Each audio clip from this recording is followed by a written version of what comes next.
Hello everyone, welcome to today's analysis video of the stocks and the index. तो कल मैंने Nifty 50, Nifty bank और फिर Nifty के बारे में डिस्कस करा था कि मेरा जो व्यू है ऑलमोस्ट साइडवेज टू बेरिश है। तो निफ्टी 50 आप इंटायर डे देख रहे होगे आप लोग कि इंटायर डे साइडवेज ही था और निफ्टी बैंक भी इंटायर डे ऑलमोस्ट साइडवेज ही था। और अगर आप डेली टाइम फ्रेम में स्विच करोगे निफ्टी बैंक में तो आप लोगों को दिख रहा होगा यहाँ पे एक इन्वर्टेड शूटिंग स्टार का यहाँ पे एक फॉर्मेशन है। This is a shooting star candle which considered as a negative candle.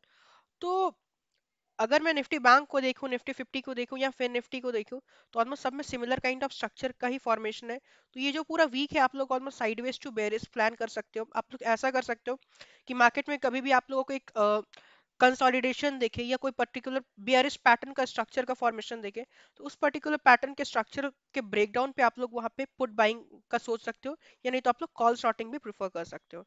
So this was about Nifty 50, Nifty bank and फिर निफ्टी। तो हमारा पूरे वीक में ऑलमोस्ट व्यू ऐसा ही रहेगा। If there would be any changes in the view I will let you know. So I have selected few stocks for tomorrow, so let's discuss about that. Let's see the logic. So the very first stock is Granules India. So in Granules India, we are seeing that after an impulsive move, we are seeing a double top kind of a structure.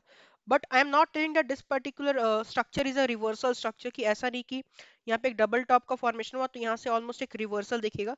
लेकिन यहाँ पे intraday में एक हम लोगों को एक नीचे के साइड मोमेंटम दिख सकता है, तो इस पर्टिकुलर मोमेंटम को आप लोग कैच कर सकते हो। You guys can short this stock below 383. So this is about Granules. Another stock is Cummins India.